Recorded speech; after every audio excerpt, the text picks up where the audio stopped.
everyone, welcome back to the Be More podcast, where we try to inspire you to be a little bit more of every role within the Salesforce community. This time, we are talking Be More Nonprofit, and I'm joined today by Emma. So, Emma, are you able to start by introducing yourself for our audience, please? Yeah, absolutely. And thanks for having me, Tom. So I'm Emma Keeling, and I am a non-profit Salesforce consultant. I'm the founder of Hazeldean Solutions, and we are a very small partner in the Salesforce ecosystem.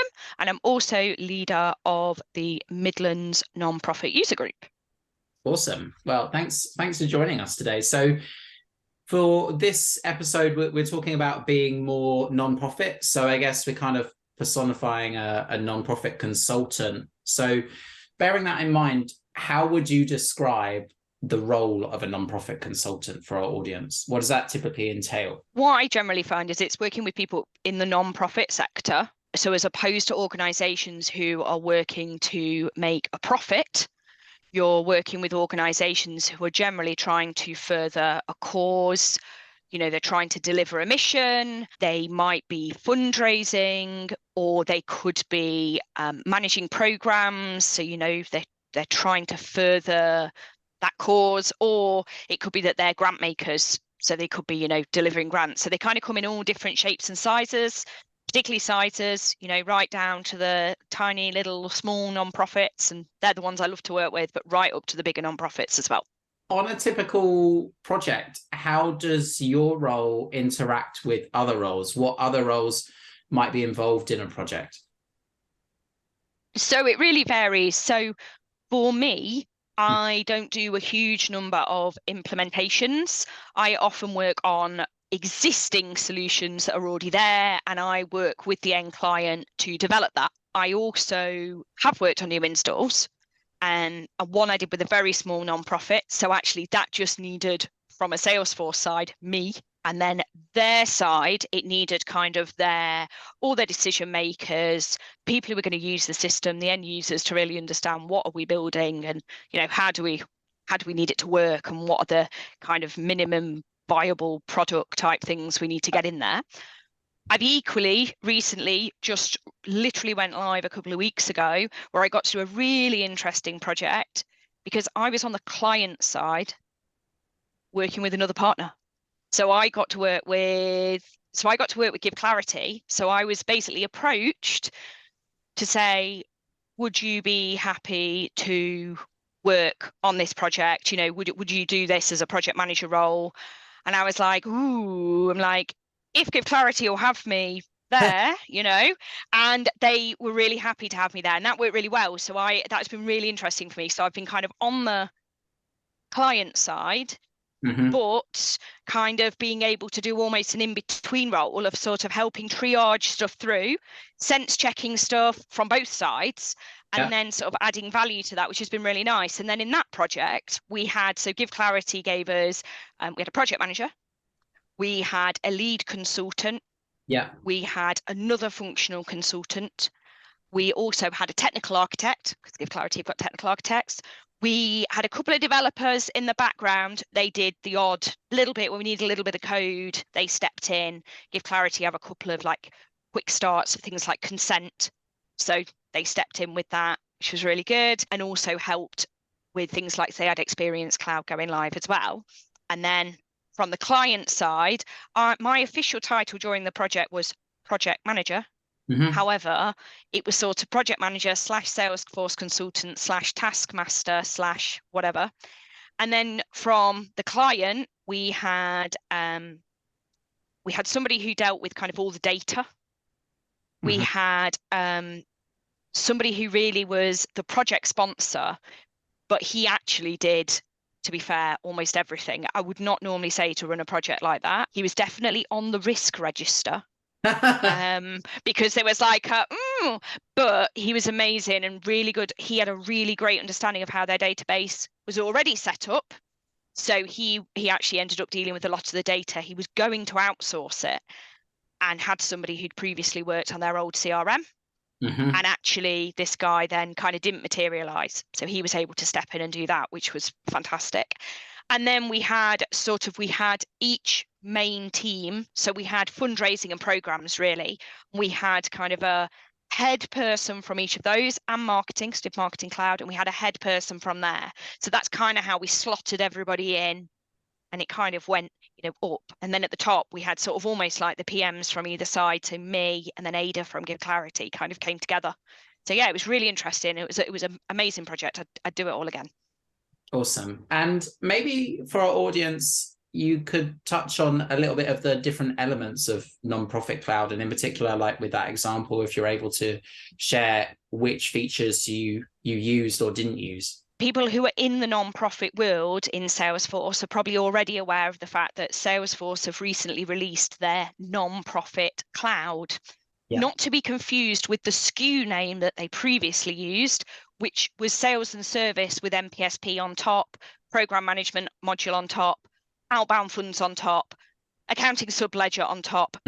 They've released their nonprofit cloud. Now that went MVP spring of this year.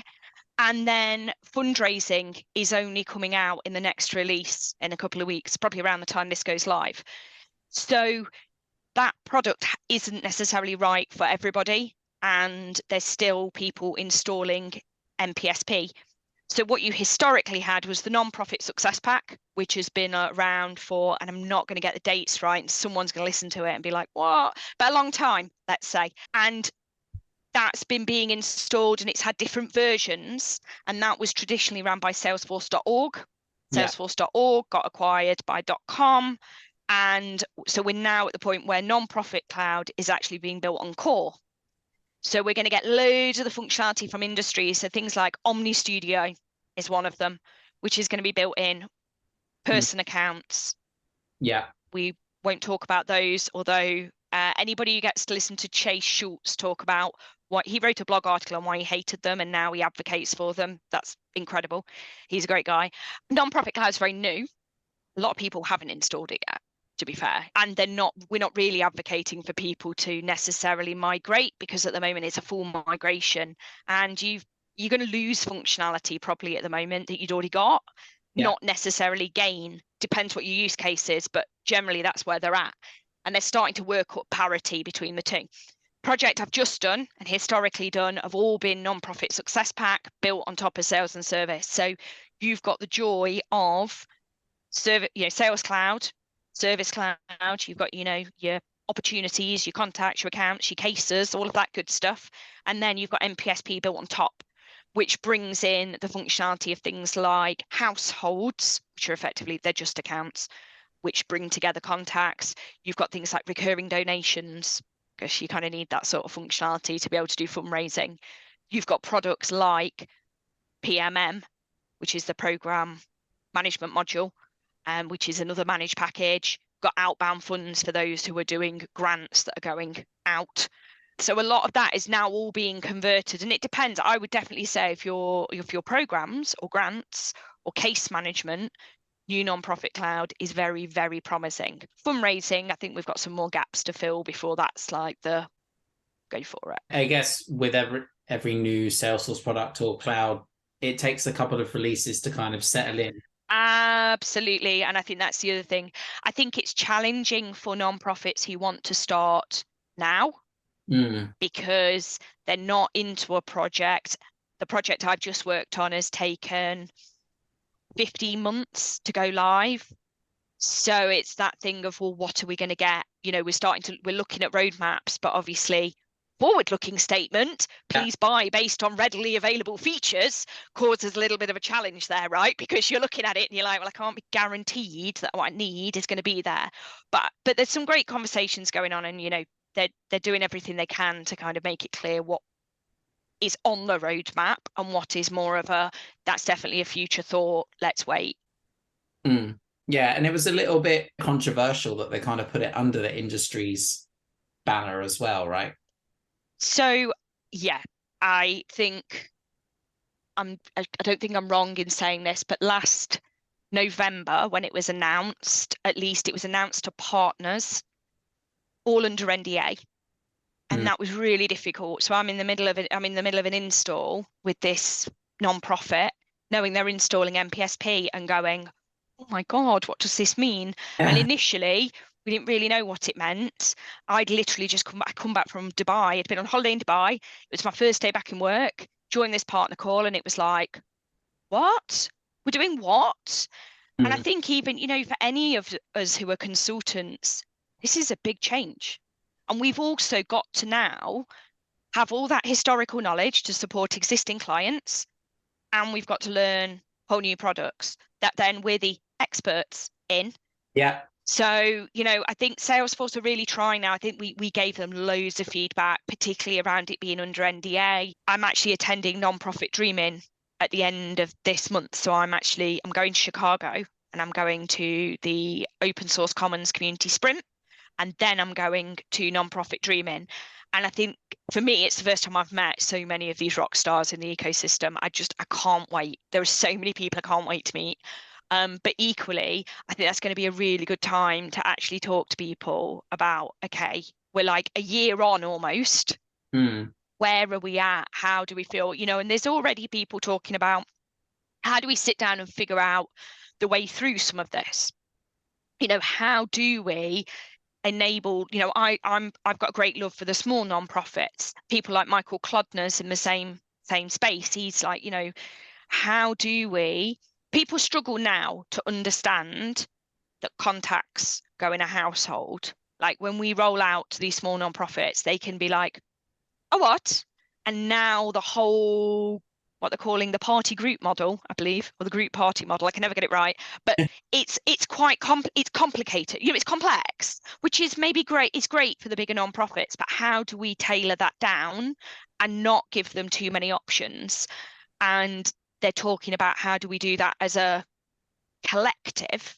So if I need to do that for my client, maybe Michael does the same, maybe so and so does the same, and we all follow a similar path, because what we don't want is to customize it. I do think that the new nonprofit cloud is going to be a little bit more out the box. It's going to be a little bit more out the box and have things that are ready. I'm quite excited because I've been invited to a technical enablement. So I think Salesforce are doing what they can do, but it's a learning curve. And you look at the technical enablement they want us all to do while we're all still managing our existing clients. And I have that little bit of, it's not necessarily just the time to find to do it, but it's knowing that I'll remember it.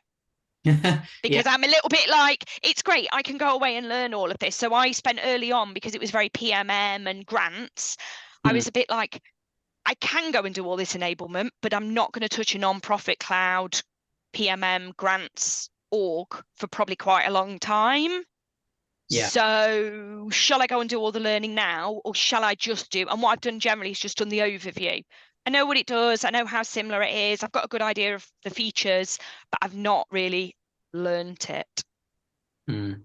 Yeah, no, I think that's fair. And I think over time as well, it'll be interesting to see what other kind of elements or components they not necessarily borrow but just use from other industry clouds as well, like picking on financial services cloud that has that great like relationship map and you can see everybody. Yes. So the ARC relationships look brilliant.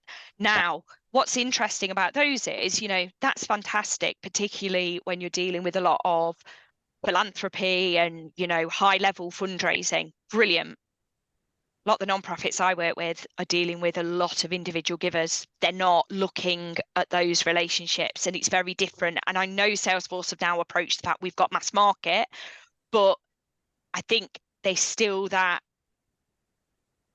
all organizations are individuals, right? So it's really difficult to know what will work. And I think the ARC piece looks great.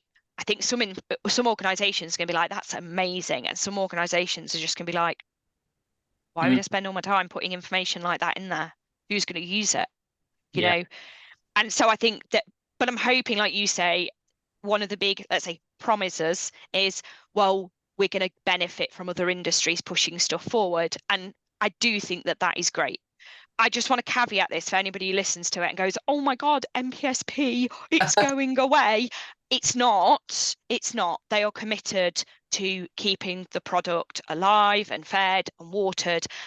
And we've also been told that there should be some stuff coming out I don't think it'll be spring. I think it'll be summer that we might get a couple of the things that really need resolving in NPSP. I think there's going to be a few high-level fixes in there, but it's not going to get mass new development. And I used to be a product manager, so I can talk about this. Okay, things eventually they go on to we just keep it ticking over, we keep it fed and watered, and then eventually they end of support, and eventually the end of life. But what I will point out here is done this for a number of the historical NPSP versions, and there are still non-profits using them. You know, it doesn't mean they turn it off. It just means that at some point you email into support and they go, sorry, sorry, I can't help with that. You know, but I think that's a long, long way off. There are still 10, I think there's over 10,000 organizations on NPSP. Mm-hmm. So I think it's a long, long way off. Yeah. Okay. Awesome. So kind of moving on to next line of questioning, if I may. Sure. Your role in terms of as a non-profit consultant, do you just exclusively work with non-profits, or do you do other types of clients as well? How does that work, and how do others, I guess, do it too? Are they just exclusive to non-profits, or how does that work? I think it varies. I mean, you look at some of the consultancies. So let's take Give Clarity. They focus on non-profits. I now pretty much focus on non-profits. And the main reason being is I love working with non-profits. My background was hospitality. I became self-employed. I used to work for the Intercontinental Hotels Group. And I became self-employed in January 2020. Then that awful thing called COVID happened, right? And all of a sudden, all the hotels closed. You see where I'm going with this? Ooh, it was really fun time to be at. But equally, I was desperate to break away from the hospitality space. My heart wasn't in it. I was doing it because I knew how to do this. And I have done a little bit of hospitality work since. I did one piece of work with a hotel group that's big in the UK, and I really enjoyed it. But I think that was more to do with the team that I work with. Mm-hmm. I have touched a couple of other for-profits. I don't mind doing some of the, let's say, bread and butter, nice small client who just wants a bit of help. Do you know what? Give me a Salesforce Essentials install. One of my favorite installs. The challenge you've got if you kind of try and span too many areas is you don't have the knowledge, right? So I work with a for-profit in hospitality. I do some of their bread and butter type stuff. But then they'll ask me things. They've also got Service Cloud. I don't know much about Service Cloud. I have another nonprofit who does use it, but it was all done and they're happy with it. So I don't really have to touch it. So that can become really challenging, and Salesforce is so wide that kind of, I had to also make a bit of a decision of like, I kind of need to specialize in here because I've already said I've now got 2 lots of nonprofit stuff to learn, right? Like that's enough. And then you add everything else on. And I think you also have to understand the lingo. So, things like what's a soft credit? What's a hard credit? What's a, allocation? What's gift aid? Anybody in the UK, what's gift aid? How does that work? Even things down to like I've learned about direct debits. And actually, I think the more you can specialize in those things, even within nonprofits, I do far more fundraising work than anything else. I do a bit of programs. Yeah. Never done grants or case management. And I think if I did, I would probably try and find an organization who I've either already worked with or somebody who's moved, somebody I could spend some time with to really understand the process. Because if you don't understand the business process, you don't understand what solutions fit it, and then you can't configure those solutions any further. In fundraising, things like a legacy donation is very different to, your person who's donated £5 on the website. So it's kind of learning all of that. And then within the nonprofit, you have to learn all the ways they do things, right? Because they don't all do things the same. Nonprofit example, we have an account, but we don't have an actual primary contact. All we know is that we have to email grants@company.com. Right. Okay. Well, that's great because we stick that on the account and we can't then send them a campaigns email. What do we do? And I'm thinking we're going to have to create a contact, and that's all a bit messy. So I just went and asked my friends in the non-profit Slack that I'm in, and they said, yeah, that is the answer. And then one guy, a guy called Bobby Wright, give him a shout out. Bobby said, yes, that is how you're going to have to do it. It's not pretty, but sends me a video Oh, on basically built a flow. He's like, this is how I always do it. He said, you create a new account, you have your account field, you fill it in with the email address, it creates this proxy contact. You can put them on your campaigns. I set it up so no one can edit this contact. And if you ever update it on the account email, it'll auto update it for you. And I was just like, that's amazing. That's amazing. Like, thank you. That's what we're going to do. So I think, back to your point, Tom, yeah, I think there are ways you can navigate the way. And I think with the right people around you to just be like, there's somebody else who's done this, right? And they're like, yes, like we've got so-and-so who's done this, or we've got some technical enablement, or we've got this and that's great, fantastic. Also, I would say, do what you enjoy. I always said I'd never work in financial services, ever. mm-hmm. I was asked to do a maternity leave cover a couple of years ago, it was project management. It was meant to be for a couple of days a week for 3 months. I absolutely hated it. I don't want to be there to make people loads more money. To back it up, you've got Lionheart Astro in the background as well. Oh, absolutely. It just casually just casually sitting there minding his own business on the shelf. Yeah, exactly. And you've got a team of roofs behind you as well. I have got a team of roofs, so I've actually got another 3 hiding out. So they are community swag. I will do a little plug here for my non-profit user group. So non-profit Midlands user group, it's totally virtual. But I would just say, please don't let the name put people off. If you want to come, because you don't want to be travelling into London, and you don't want to be travelling because there's Manchester and there's Scotland user group and Dublin.